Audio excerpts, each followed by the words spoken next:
They thought the story was over the day 4 of us went off that cliff. 2 of them looked down at the broken rocks and whispered like they had finally won. They didn't know the real ending hadn't even started. They didn't know the story had been waiting for them for 25 years, quiet, patient, and recording. My name is Marcus Ellis. I'm 62. I was born in Birmingham, Alabama, and these days I live in Colorado Springs. I'm a black man, a husband, and a father. I run a small shop called Ellis Home Repair. If your porch sags, I lift it. If your door sticks, I shave it. My hands know the weight of a level and the feel of a bolt when it's tight enough to hold through winter. That's how I've lived my life. Measure twice, tighten once, sleep easy. My wife is Evelyn. She used to be a nurse and she still treats people like they can be fixed. We had 2 boys. Jeremiah, but everyone called him Jay, came first. He had that light on him. Walked into a room and you'd swear the lamp got brighter. Quick laugh, quick hands, and a soft heart for people who didn't deserve it. Nathan came after. He was quiet, a thinker, always counting something in his head. I used to tell folks I loved them the same. I believed that. Maybe it was true, maybe it wasn't. The heart keeps its own math. When the boys were little, they'd come to the shop and sort nails into jars. Jay would talk to customers like he owned the place. Nathan would run his finger along the price tags, checking if I wrote them clean and straight. If you want to know the difference between them, that's it right there. One lived out loud, the other lived in numbers. The year Jay turned 20, he died. The paper said, accident. Young man goes over a ledge at night. Folks left pies on our porch and hugged us too hard. Pastors said the things pastors say. The town moved on. But I didn't. I couldn't. Because I knew it wasn't an accident. There's a sound rocks make when a foot slides wrong, like teeth on glass. There's a different sound when a body falls because someone pushed. You don't forget that second sound. You don't forget the way it rips the night open and doesn't close it back. We were up by the overlook, the old one where the fence is more suggestion than rule. It was late. There had been arguing about money, about a truck Jay wanted to buy, about a debt Nathan swore he could cover if we just shifted things around for a while. I'd hung back, letting them talk it out. A father tells himself that's wisdom. Sometimes it's just fear dressed up in Sunday clothes. One second, Jay was standing there, hands up, saying something like, "Nate, don't do this." The next second, he was gone. I saw Nathan's hands on him. I saw the push. Not a wild shove, a decision. I remember the wind. I remember my own voice not sounding like mine. I remember scrambling on my knees, calling Jay's name like I could pull him back with the right word. I remember looking at Nathan and seeing a boy and a stranger at the same time. There are questions people love to ask, usually from a safe distance. Why didn't you go to the police? How could you live with yourself? Here's what I can tell you, and it's not an excuse, just the truth. I had already lost one son. I could not make my mouth form words that would take the other one from me too. I chose silence. I called it mercy. I told myself Jay would not want his brother in a cell. I told myself I could fix this the way I fix a broken step. Brace it, hide the crack, make it look right again. But houses are honest when storms come, and storms always come. We buried Jay. The town spoke well of him. We set a chair at the table that stayed empty. Nathan cried at the right times and brought flowers for his mother every Sunday. He hugged me longer than he ever had as a boy. He said, "Dad, I'm sorry," into my shirt. I nodded and told him we would be all right. Inside, something in me started counting days the way a man counts money he knows he'll have to pay back. Years went on. Nathan married Lauren. He got good at making people feel safe around him. He picked up my trade, and I'll be honest, he has a gift for it. The kind of hands that can make crooked look straight. He called me old man and laughed like we were fine. Part of me wanted to be fooled. Most days I let myself be. But there were small leaks. A missing 100 from the till. A temporary loan that stayed temporary. A new tool that never made it back to the shop. Little things you could ignore if you wanted to. Little things that added up if you didn't. Evelyn would watch him and then watch me. She had those nurse eyes, soft, but they see what others miss. "You're carrying something," she said once, very quiet, like she was talking to a wound. I told her I was tired. I told her business was slow. She didn't argue. She just poured me coffee and touched my hand and let the truth sit there between us like a third person at the table. Here's a thing I've learned. Guilt is heavy, but it also floats. No matter how deep you think you've sunk it, it rises back up and taps the hull. I heard that tap in everything. In the scrape of a chair, in the way Nathan's stories came out too smooth, in the nights when Evelyn cried without sound and said it was just a headache. I heard the tap, and I kept working. I tightened bolts, I hung new doors, I told myself it's enough to keep a roof over your family. Then came the debt men. Not right away. First you get phone calls, then texts. Then a friend asks you if Nathan is doing okay with a look that means he's not. By the time two men in stiff coats stand in your shop and stare around like they're naming prices, it's too late to pretend you misheard. Nathan smiled through it. He had a plan, he said. He always had a plan. We just needed to restructure, he said. Sell the house, move the business. Put things where they'll grow. The words were soft.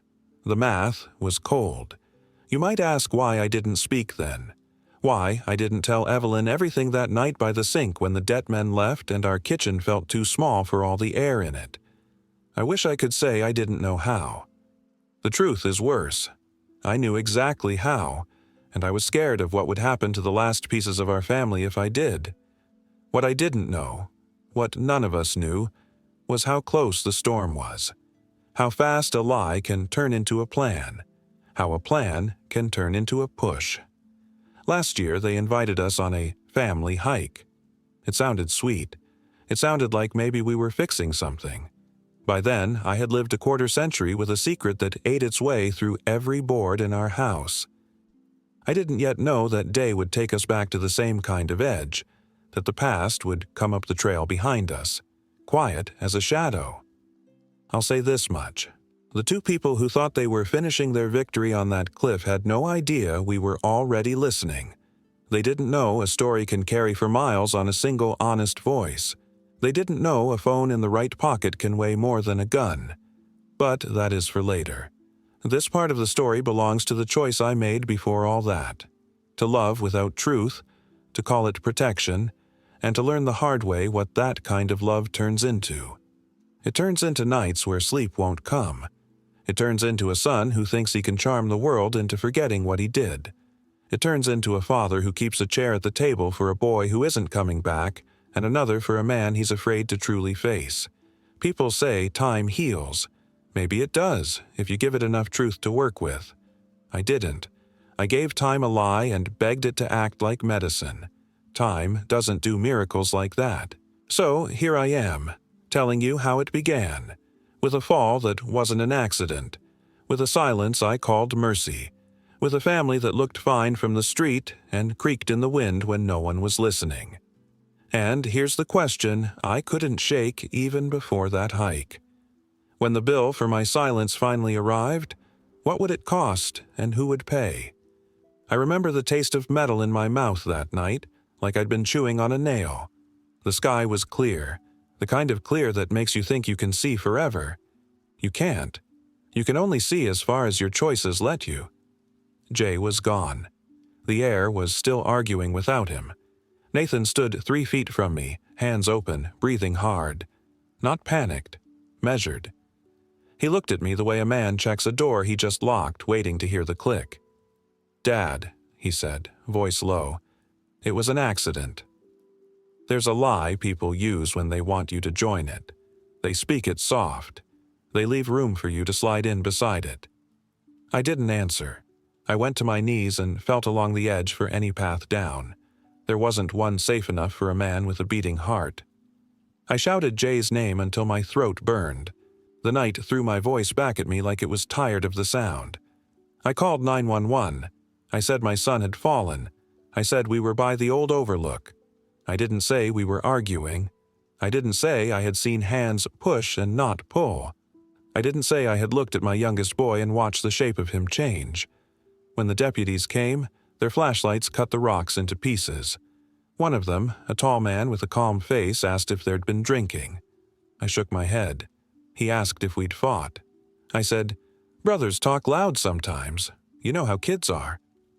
He looked past me at Nathan, who had set his jaw in that way he does when he's trying on a feeling to see if it fits. Sorrow, this time. It fit well enough to pass. The coroner said the word people say when there's no clear proof of anything else. Accident. Paper holds words like that just fine. At home, the house learned to be quiet. I took Jay's chair out from the table because Evelyn couldn't stand to look at it. Then I put it back because I couldn't stand to pretend he'd never been there. We sat through casseroles and hand squeezes and church talk. Everyone meant well. They always do. Meaning well is free. What cost me was the sound of water in the pipes at night. It was too much like the sound of loose gravel. I'd wake up sweating and walk the hall, touching the walls like I needed to be sure the house still had bones. Sometimes I found Nathan in the kitchen, hands around a glass, staring into the dark window like it owed him something. "You did what you had to," he said once. He didn't look at me when he said it. I don't know if he meant the call I made or the words I didn't say. I made choices. I told the deputies Jay had gone too close to the edge. I kept my eyes on the counter when Evelyn asked, "Were you with them?" I said, "I was behind. I didn't see it right." That was the exact size of the lie I could carry without dropping dead on the spot. There were little things after that. The boots Nathan wore that night, red dust ground into the treads, sat in the mudroom for a week. I cleaned them one afternoon when no one was home. Soap, brush, bucket, hose. I told myself it was practical. I told myself I couldn't bear the sight. The water ran pink into the driveway and then disappeared. A lot of things did, if I'm honest. We tried to keep living. That's a phrase people use when they're standing in a house after a fire and there's still one good room. We used that room.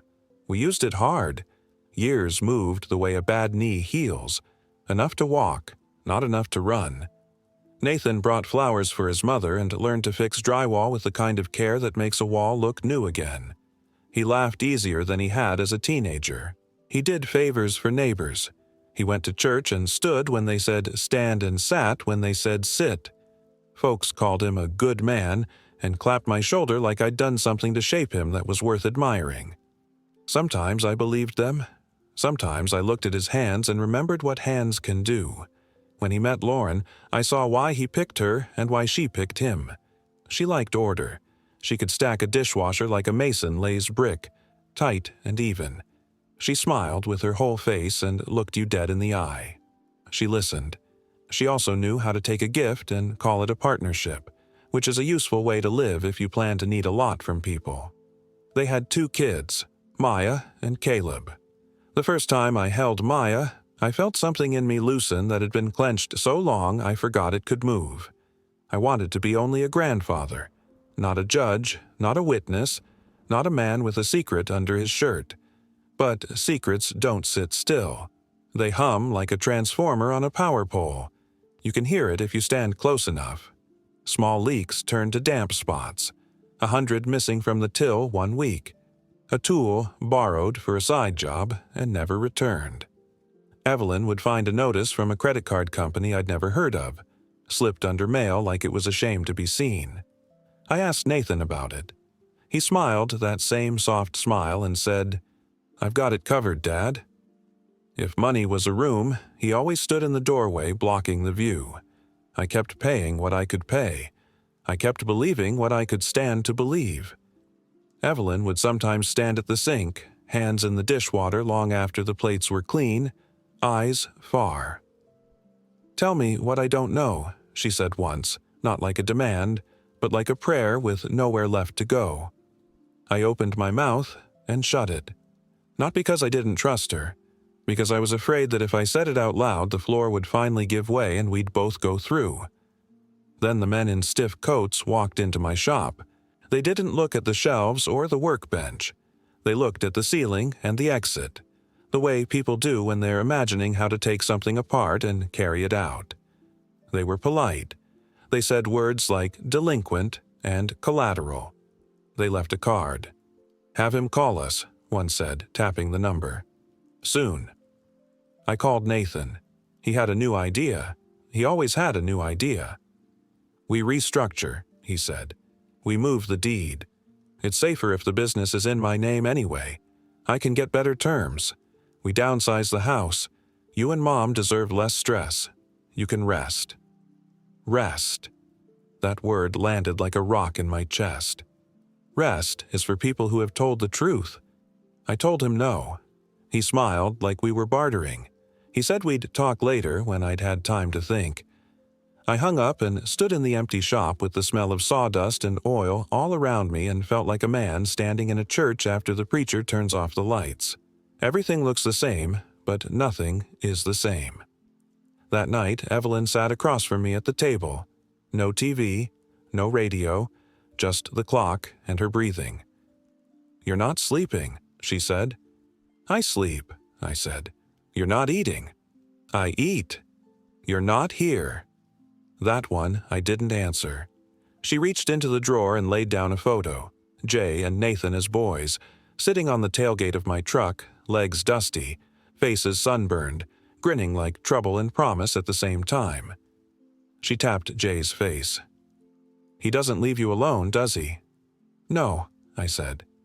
She nodded, like I had finally told the truth about something small. Then she said, very carefully, "If there's a thing you think will break me to hear, you should say it anyway, because not hearing it is breaking me in a slow way." My mouth went dry. Words lined up and wouldn't move. Before I could try again, the phone buzzed. A family text from Nathan and Lauren, bright as wrapping paper. "Let's do a hike this weekend. The Ridge Trail. Like old times. We'll take pictures with the kids. Make a day of it." There were emojis. There were hearts. Evelyn looked at the screen, then at me. "You look sick," she said. "Just tired," I said. The lie was so thin I could see daylight through it. I went out to the shop and sat on the stool where I fix lamps and toaster ovens and little things people love too much to throw away. The stool creaked under me, an old sound I know well. I took my phone out. I turned it over in my hands. Here's another truth. A man can live with a secret for 25 years and still think he's buying time, right up until time stops taking his money. The text felt like a due date. It felt like the past putting its hand on my shoulder. I opened the voice memo app. My thumb hovered. I wasn't ready to press it. I wasn't even sure what I would say if I did. But something in me shifted. The same something that makes you step toward a child at a crosswalk even before the light changes. I went back inside. Evelyn was still at the table, the photo between her hands like she was warming it. "I need to tell you about the night Jay died," I said. She didn't flinch. She just took a breath and sat a little straighter, like a nurse before a hard case. "Okay," she said. "Tell me." I told her everything. Not the soft version. Not the version for church. The wind, the argument, the push, the boots, the water running pink. The deputies, the word accident, the years of pretending to be the kind of father who had done the right thing. My voice shook. She didn't touch me while I spoke. She let the words stand on their own, as if touching them might smear them. When I finished, the house felt different. Bigger, colder, more honest. She wiped her face with the heel of her hand. "I wish you'd told me then," she said, "but I understand why you didn't." "Do you hate me?" I asked. She looked at me like I'd asked if the sun hated the morning. "No," she said. "I'm angry, I'm hurt, but I don't hate you. I hate what we let grow here." We sat with that. Then she picked up the phone and read the hike message again. "Do you think they mean to hurt us?" she asked. "I think," I said, and the words tasted like the truth finally getting air. "They think they can finish what started a long time ago." Evelyn nodded once. "Then we go," she said, "but we don't go blind." I took my phone out. I opened the voice memo app again. This time, I pressed record. The little red line ran across the screen, steady as a heartbeat.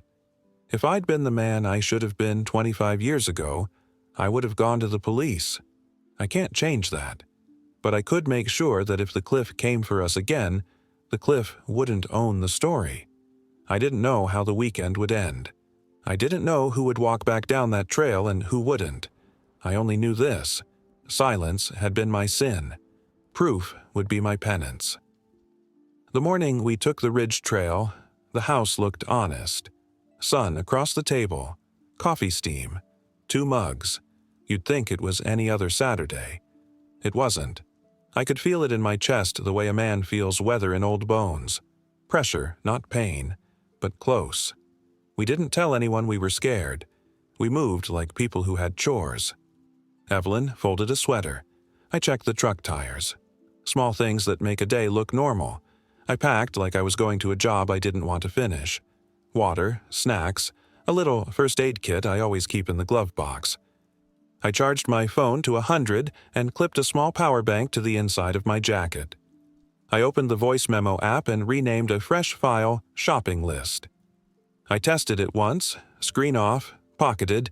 It kept recording just fine. I set the side button to lock the memo so one swipe wouldn't stop it. Not fancy, just steady. Evelyn watched me test it and didn't ask if it was necessary. She knew. We didn't say trap. We didn't say murder. We said practical things that meant the same. She tucked her own phone in her scarf, not because she needed it to record, but because I needed to feel like we weren't going in alone. We also didn't leave the house empty of us. I wrote a note. Not long.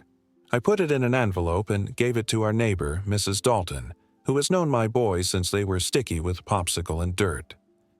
If we don't text by tonight, I said, open this and call the number inside. She didn't ask why. She looked at me, then at Evelyn. She nodded like a person who knows when a prayer needs a witness.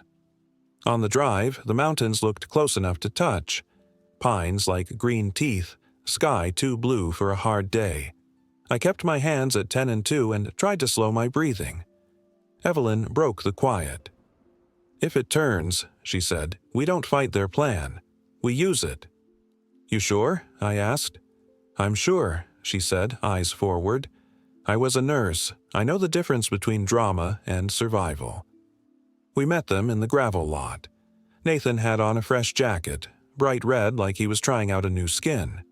Lauren wore a smile that showed every tooth and none of her thoughts. She hugged us like we were already safe.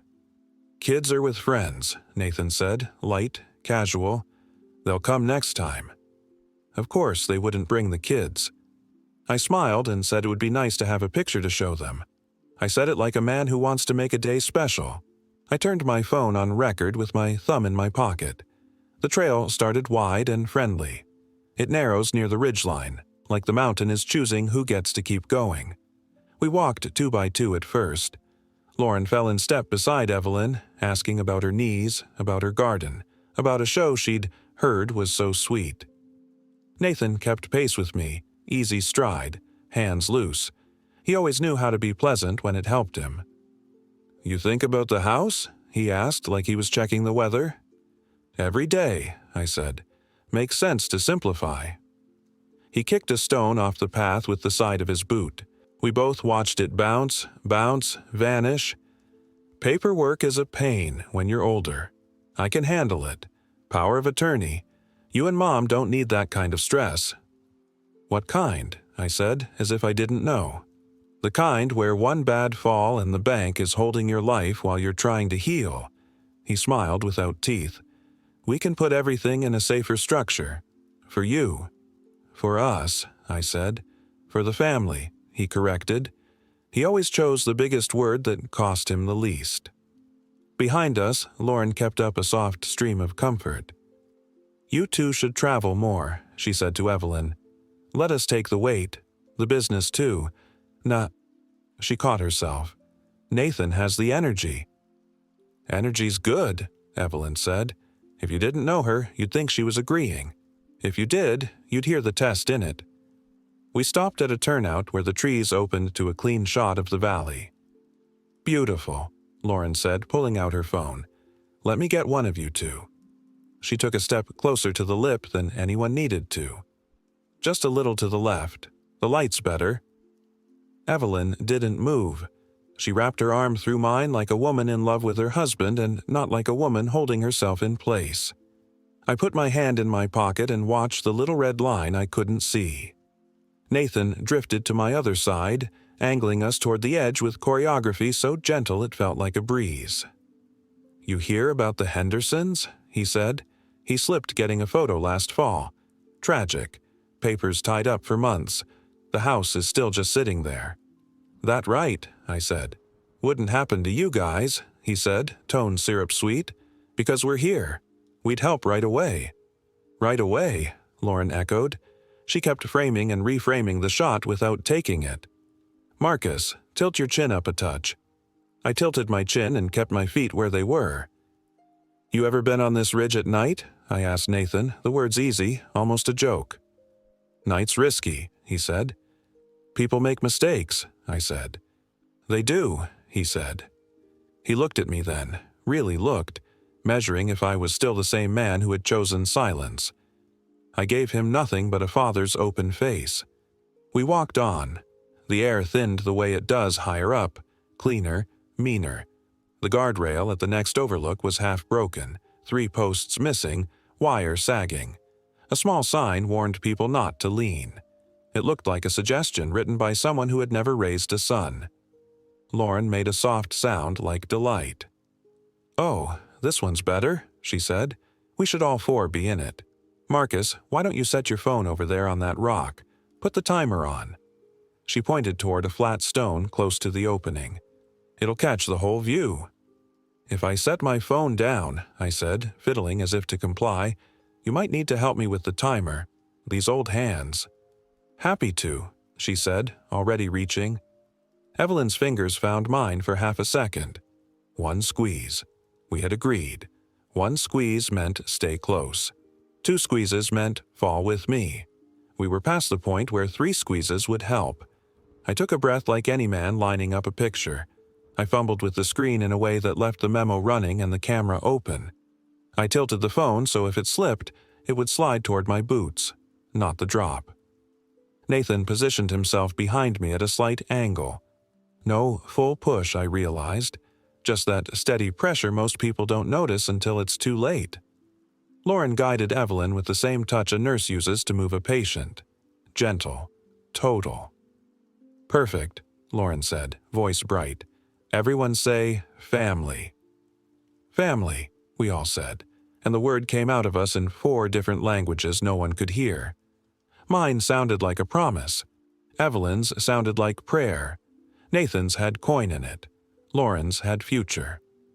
"Before we do the big one," Nathan said, lowering his voice like we were sharing a sweet secret, "we should talk through a couple papers, Dad, just to make sure Mom's taken care of if anything." Slows down. Slows down, not ends. Slows down. My stomach went cold. The red line was still running. The wind carried our words nowhere and everywhere at once. I gave him an easy nod. "We can talk. I've been thinking about the deed." Lauren glanced at him. It was quick, but I caught it. She wanted to hurry. He wanted the words on tape to sound kind, necessary, natural. He was building a path made of sentences so that when someone looked back it would all seem like concern. "Good," he said. "I'll handle the details. You just enjoy the view." He placed his palm between my shoulder blades. Not a shove. A suggestion. I let my weight shift forward the smallest bit, the way you do when you're about to step into a photo. Evelyn moved with me, so close our sleeves whispered. "Closer," Lauren said softly. "Closer is better." The wind lifted. Somewhere down the slope a pebble skittered, fast, then faster, then gone. I thought of Jay's laugh, bright as that sound before it vanished. I thought of the chair at our table and how it would feel to leave it empty again. "On 3, Lauren said. 1. Evelyn's hand slid into mine, firm. I felt the old steadiness in her grip, the kind you learn from years of stitching people back together. I breathed in pine and dust and fear and something else. Relief, maybe, that the truth was finally standing here with us in the open. 2. Nathan leaned in, and I could measure his choice in ounces on my spine. My thumb pressed the side of the phone to lock the screen. The memo kept going, a small, stubborn heartbeat. 3. 3, Lauren said, and the world didn't move the way she wanted. I let my weight tip just enough to make Nathan sure. Then I shifted back hard, caught a fistful of his sleeve, and turned the way a man turns a stubborn bolt. His balance went, mine went with it, and Evelyn, God bless her steady soul, came with me because that was the plan inside the plan. If we fell together. Lauren grabbed for Nathan's wrist and caught air. For one clean second, we were a 4-person knot hanging on the breath of the mountain. Then the knot let go. People say falling is like flying. It isn't. It's noise and angles. It's bark ripping your palms because a branch that could have saved you only slows you. It's the sound a rib makes when it decides to stop being a rib. It's a mouth filling with the taste of copper and dust while the sky flips, lands where the ground should be, and flips again. We hit a ledge, hard, rolled, dropped the rest. Not straight down, not clean. A dirty, breaking fall, the kind people sometimes live through if the ground is the right kind of cruel. When I stopped moving, there was one sound in my head. The small, steady buzz of the phone in my pocket. The memo was still running. The little red line I couldn't see was out there somewhere, quiet and patient, like a witness who didn't panic. Evelyn lay near me, close enough that our shoulders touched. Her eyes were open, conscious. Pain makes a different shape in a person's face when they know the names of bones. She saw my mouth move and leaned the tiniest bit toward it. "Don't move," I breathed, the words coming out shredded. "Pretend dead." She didn't nod. She didn't blink more than she had to. She just let the life in her go very still. Above us, maybe 15 feet up on the slope, I heard scraping and a cough that ended in a curse. Then Nathan's voice, tight with effort, not fear. "Get up, get up." Rocks skittered. He and Lauren were on a higher shelf, scraped raw, still moving. Of course they'd landed better. People like them land better even when they don't deserve it. Lauren's voice came next, sharp, then soft, the way she changed channels when she needed to. "I'm okay, I think. God, my arm. Check them. Are they—" She didn't finish the sentence, as if the word itself could make a thing true. Nathan slid and skidded his way down toward us until he could see our bodies. I let my chest go slack and counted the beats between breaths the way I do when a pipe is about to burst. He stopped above us, looking, calculating. "Don't touch them yet," Lauren hissed from her shelf. "Think." "I am thinking," he said through his teeth. "We say we were taking pictures. They were behind us. We heard the fall. We climbed down. We called 911. That's the story." "That's not a story," she snapped. "That's facts with holes." "Then fill the holes," he said. "Phones. Do they have their phones?" He reached toward my jacket. The weight of his hand in my pocket felt like a verdict. The memo was locked. I had set the button so a swipe wouldn't kill it. Would a long press? Would his thumb find the wrong thing and the right one at the same time? He found the phone, tugged. The case caught on fabric, stuck, then slid free. He turned it over. The screen stayed black. He pressed the side button. The lock screen flashed. Time, date, nothing else. The red line and its little heartbeat stayed behind that glass where he couldn't see it. "Dead," he said, tossing the phone back so it thumped against my chest and landed between my arm and the rock. He patted my other pockets, efficient. He didn't find the power bank. I'd clipped it inside the lining. "Check her," Lauren called. "Purse? Pocket?" "Nothing," he lied without checking properly. "She's not—" He caught himself. "We need to act now." "What if one of them is still—" Lauren stopped again. The word wouldn't cross her mouth. "If we help, and they live." "If we help and they live," Nathan said, voice flat. "They sign the papers and rest." If we don't help and they die, it's an accident and we grieve. Either way, we handle it, but we don't do anything stupid. Like push now? Lauren said, dry as gravel. Like push now, he said. We don't add bruises we can't explain. I lay with my cheek against cold stone and thought of all the ways a life narrows. To a hand you don't move. To a breath you count. To a rectangle of glass with a red line that might be the only honest thing in the world. Nathan dug his phone out and put it on speaker. 911, he said. His voice came out smooth, touched with urgency, not hysteria. He could have sold storm windows with that voice. He told the operator the ridge name, the mile marker. He said the words he'd practiced in his head so many times they sounded natural. My parents fell. We were taking pictures. The ground gave way. The operator asked questions. How far? Are they breathing? Are they bleeding? It looks bad, he said. We're trying to get to them. He didn't say he was standing close enough to touch me and choosing not to. He didn't say his mother's chest rose and fell so faint you had to know her to see it. Stay on the line, the operator said. Help is on the way. Lauren crawled lower, biting off a sound when her arm took weight. She made herself look. Her eyes skimmed my face the way a thief skims a jewelry case, fast, with a quick calculation of risk.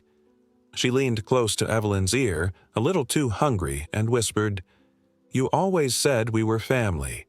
Families make hard choices. Evelyn did not move. The stillness in her made me want to cry. I didn't. The ribs grinding in my side kept me honest.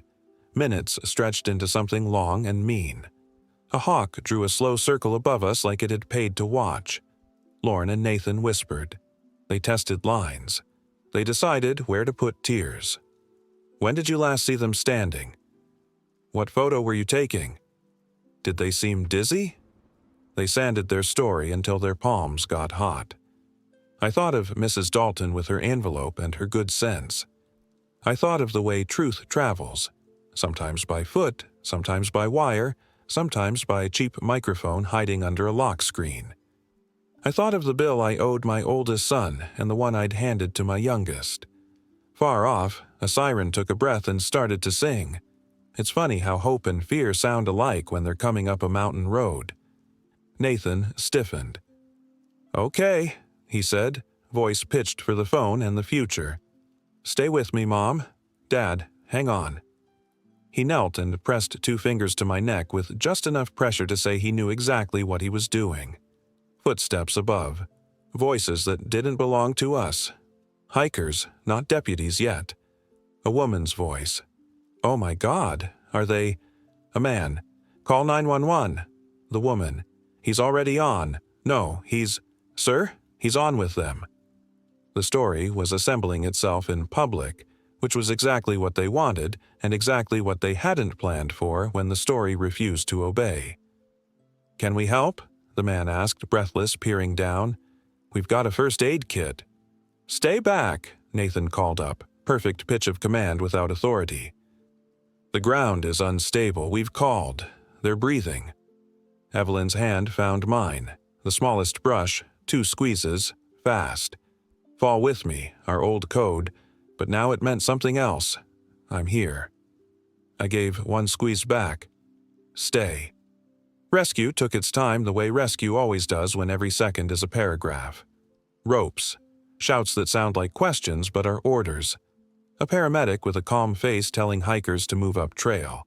Another voice, female, steady, narrating her own motions. Male, 60s, shallow respirations, weak carotid, possible rib fractures, abrasions, head laceration. Tags. Gloves. The world got organized around me, and still I didn't move more than the mask on my mouth required. Were you with them? The calm voice asked Nathan and Lauren. Their answer came twin and sweet. Yes, no, we were. Pictures. Slipped. My phone heard it all and kept its own counsel. They put a collar on me. My body learned new ways to hurt. Someone asked my name. I said it, half slurred, so they wouldn't decide I was gone. A puzzle appears when you pretend to be worse than you are. You have to choose just enough truth to keep the lie from killing you. I let them think I was further away than I was. The red line was still running. I would not let it die on dirt when it had made it this far. They lifted Evelyn first. Her hand left mine and the cold rushed in. It felt wrong to let go, even for help. I watched her go up on a board, the sky behind her like a promise we hadn't earned. Nathan's face came into my frame, eyes wet, mouth set. He leaned close to the paramedic and said, "Please, please help my mother." It sounded good enough to save him in a room full of people who wanted to believe. They hauled me next. The world tilted, and the ledge became a ceiling. At the top, the air had a rubber smell from the rigging. Lauren stood back holding her arm, looking fragile in a way that looked good on camera. I wanted to spit the taste of metal out and ask her if she knew the difference between an accident and a plan. I kept my mouth shut and let the oxygen do its work. On the stretcher, with tape pulling at my skin and straps across my chest, I felt the phone settle against my ribs again. The case was cracked. The screen was unbroken. The memo ran like a prayer I didn't deserve to have answered. As they rolled me toward the ambulance, Nathan fell into step. He bent over me, face too close, voice low enough not to carry and just loud enough to thread a needle. "Hang in there, Dad," he said, and then softer, the whisper built for one person. "Let go." The paramedic glanced at him.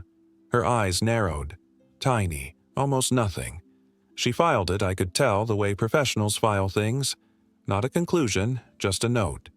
Doors, siren, ceiling lights passing like slow comets. The pain came in waves now, manageable only because purpose was a stronger ache.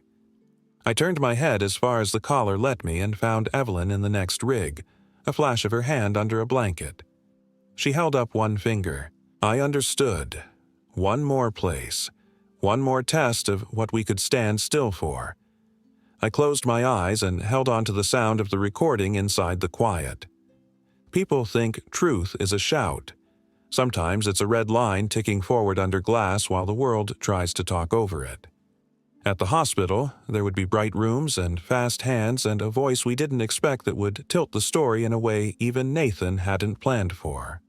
But that came next. First, we had to keep breathing, keep pretending, keep the line alive long enough for the right ears to hear what we could not yet say. Hospitals look like places where stories get fixed. Bright lights, clean sheets, everyone moving with purpose. But they're also where lies put on a clean shirt. Nathan understood that. He thought if he could steer the words here, the mountain would fade into background. He didn't know the mountain had come with us in my pocket. They cut my shirt and slid scissors along the leg of my jeans. Tape, tags, a collar biting my jaw. Name? Marcus Ellis. Date of birth? I gave it, slurred enough to sound worse than I was, clear enough to stay out of a coma I didn't need. I turned my head as far as the brace allowed. Through the curtain gap I saw Evelyn on the next bay. 4 hands on her, voices steady. A nurse stepped into my frame. Dark hair pulled tight, a blue pen tucked behind one ear. The badge read A. Rivera. She didn't smile. She didn't frown. She looked like a person who had seen everything once and didn't want to see it again. "Mr. Ellis, you with me?" she asked. "I'm here," I said. "Good, stay with me." She checked pupils, pressed along ribs with the care of someone who knows what hurts and what breaks. Her hands were cool and sure. The curtain shivered. Nathan moved into the space like he owned it. "I'm his son," he said, showing the face he uses for pastors and loan officers. "Is he?"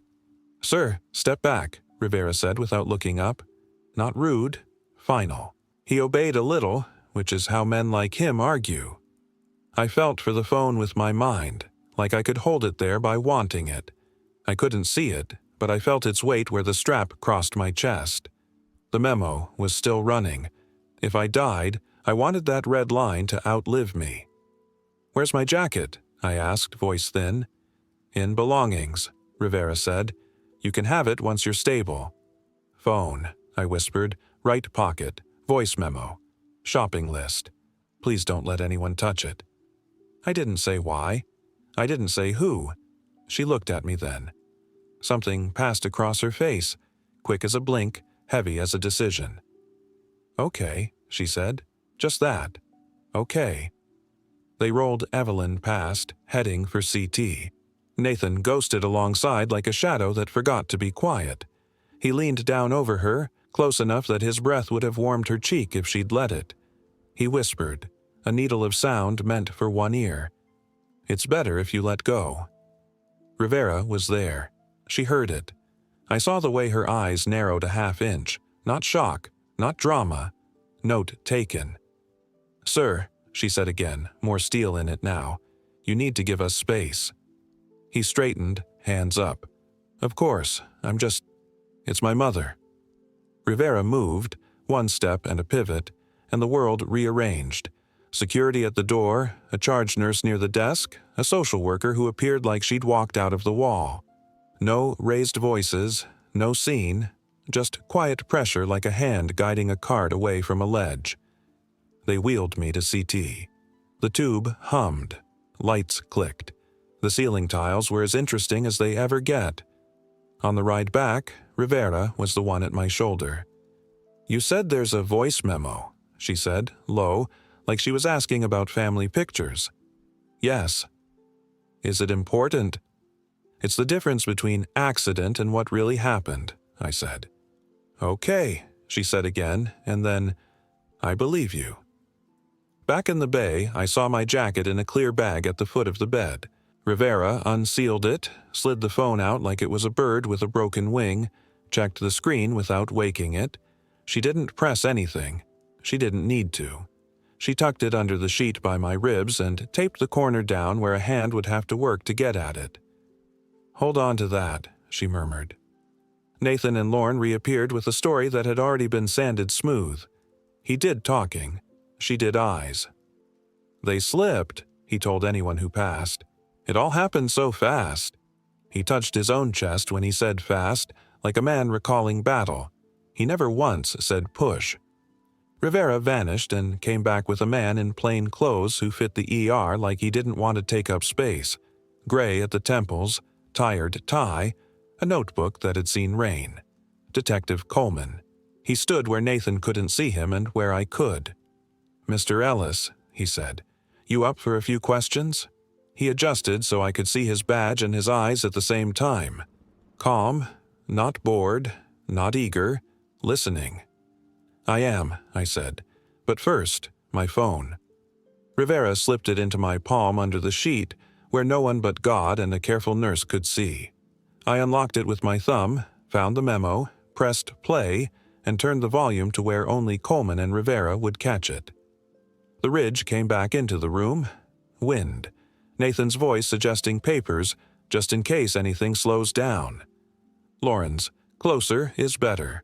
The counting. The fall. The words they chose after the rocks did their work. Accident. We heard the fall. We called 911, stacked like blocks trying to hide the hollow inside. Coleman didn't nod. Didn't interrupt. He just wrote the timestamp and a few words I couldn't see, then looked up over his pen at a reality that had shifted 1 inch in the right direction. Can you send that to me? He asked Rivera, not me, like he already knew the chain of custody dance by heart. I can bag it and log it, she said. We'll image it with your tech. He turned to me. Mr. Ellis, I'm going to need a statement, but I'd rather you breathe first. I can do both, I said. It wasn't bravado. It was math. He asked simple things. Who was there? Where we started? Who said family first? I answered plain. I did not rush to the night 25 years ago. I didn't have to. The present was enough to put a man in cuffs. The past would explain why. While we talked, Nathan pushed the curtain and leaned in. Coleman's body turned a 1/4 inch and somehow took up the whole doorway. Sir, we'll be with you in a moment, he said, polite as a closed door. What is this? Nathan said, smiling with only half his face now. We've been through a lot. I just want to make sure my parents are okay. You will, Coleman said. He didn't move. Lauren tried a tear at the nurse's station. It dripped perfectly, hit the chart like punctuation. Rivera handed her tissues and looked exactly like a person who had empathy and memory. 2 uniforms arrived, quiet as rain. Coleman stepped out with them. I heard words low and clean. Detain. Not in front of the trauma bay. Hallway is fine. A beat. No cuffs where the kids can see. He was kind even while he was doing the thing that needed doing. They asked Nathan to come with them. He started with, of course, and ended with, "This is ridiculous." In the hall, he turned his head just enough to find my eyes. There was surprise there, and something like respect turned sideways. He hadn't planned for me to show up like this. He hadn't planned for me to show up at all. Lauren went smaller. Her arm was in a sling by then. She said, "I need to be with my husband," and sounded like the best girl in the room. The social worker said, "You need to sit," and sounded like the wall. Coleman came back. He didn't smile. He didn't gloat. He just let the room breathe a little easier. "We'll have an officer outside the door," he told me. "No one talks to either of you without me or the attending." "Thank you," I said. "Don't thank me yet," he said. "We have work to do."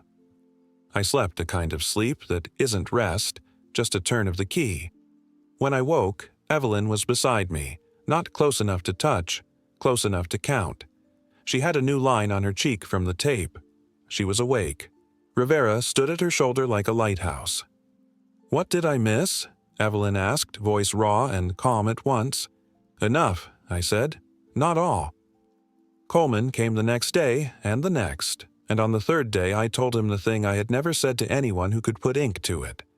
I told him about the first fall, about the hands, about the lie I'd built my house over. He didn't look at me like a monster or a hero. He looked at me like a man who had finally put the right name on a thing. "Why now?" he asked. "Because the bill came due," I said. "Because I let silence raise my son, and this is who it raised him to be." He nodded, and for the first time I saw his tired as a kind of mercy. "We'll pull the old file. The DA will decide what to do with the past. The present is clear." The present moved fast. Charges, attempted murder, conspiracy, financial exploitation of an elder, things with numbers after them that meant a long time in a small room. There was bail for a minute, and then there wasn't. Their lawyer used words like misunderstanding and panic, and tried to make the recording into bad reception. The jury heard the wind and the counting and the careful kindness that only sounds like kindness when you don't know how to listen. Rivera took the stand and said what she heard by my wife's ear. She didn't add adjectives. She didn't need to. The way the courtroom went quiet after she spoke was its own closing argument. I took the stand, too. My cane touched the wood with a soft click that sounded louder than it should have. I looked at Nathan. He didn't look away. For a second I saw a little boy with dirt on his knees. Then I saw the man he had trained himself to be, and the boy vanished. "Mr. Ellis," the prosecutor asked, "why didn't you call the police 25 years ago?" "Because I loved my son the wrong way," I said. "I thought love meant holding the roof up at any cost. I called it mercy. It was fear. And now I understand you can't build a house on a lie and be surprised when the first storm comes through the living room." The defense tried to make me softer or harder than I was. I stayed the size I am. I told them about family spoken in 4 different voices. I told them about the red line under glass. I told them about a nurse who hears what she hears and does her job. The recording played again. Lauren shut her eyes like sound couldn't get in if she did that. Nathan stared at the speaker like he could will it to stop. It didn't. Truth doesn't get tired if you give it a place to sit. The verdict came like weather you checked the radar for and still hoped might miss you. Guilty. On all of it. The judge spoke in a voice that had sent people home and sent people away for 3 decades and never once forgotten which was which. "Life," he said. "Both of you." Nathan finally looked at me then. Really looked. No math in it. For maybe 2 seconds, I saw a flicker of a question in his eyes I couldn't answer. Who would I have been if you had told the truth? The bailiff touched his elbow, and the question went where questions go when they're too late. Afterward, in the empty courtroom that smells like wood and old paper, Coleman shook my hand with a grip that didn't squeeze. "Take care of your wife," he said. "We'll be in touch about the phone. It's evidence until it isn't." Rivera found us in the hall. She had on a jacket now, hair down, the pen gone. "I'm off shift," she said, almost apologizing for being a person. "I just wanted to see how you were." "Standing," Evelyn said. "More or less," I added.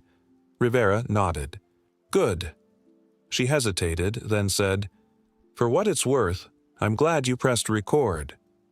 "For what it's worth," I told her, "you're why it mattered." That night at home, I set my phone on the table and watched the screen go to sleep.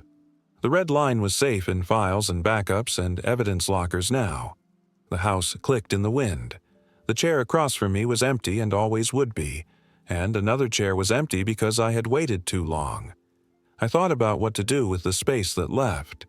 There were still 2 full chairs in this house that mattered more than any verdict.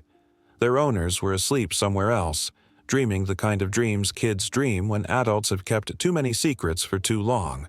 I didn't know yet what words we would use, or how we'd make a family out of the pieces we had, or how you teach truth to children whose parents taught them the opposite. But I knew this. The story that started on a ledge a quarter-century ago had finally stepped into daylight. And daylight, even when it shows you every flaw in the paint, is kinder than the dark. A year later, the house sounds different. In the morning, I hear cereal bowls, sneakers on hardwood, a pencil tapping out a secret beat. Maya reads the weather like it's news from another planet. Caleb asks if the sun is heavier than a truck. Evelyn laughs, and it's not the careful laugh she used to practice, so I wouldn't worry. It's the laugh people make when they've put down something they carried too long. The papers say adoption finalized. A judge asked us the kind of questions that try to see through your bones. Can you provide? Will you tell the truth? I said yes to both, and for once the word didn't scrape my throat on the way out. We walked out holding new copies of the same old promise. We are your people now. Not by luck, not by default, but by choice. Detective Coleman returned my phone in a brown envelope with a chain of custody sticker that felt like a museum tag. "Thank you," I told him. He shook my hand and said, "Let it rest now." I put the phone in the kitchen drawer with the rubber bands and the odd screws.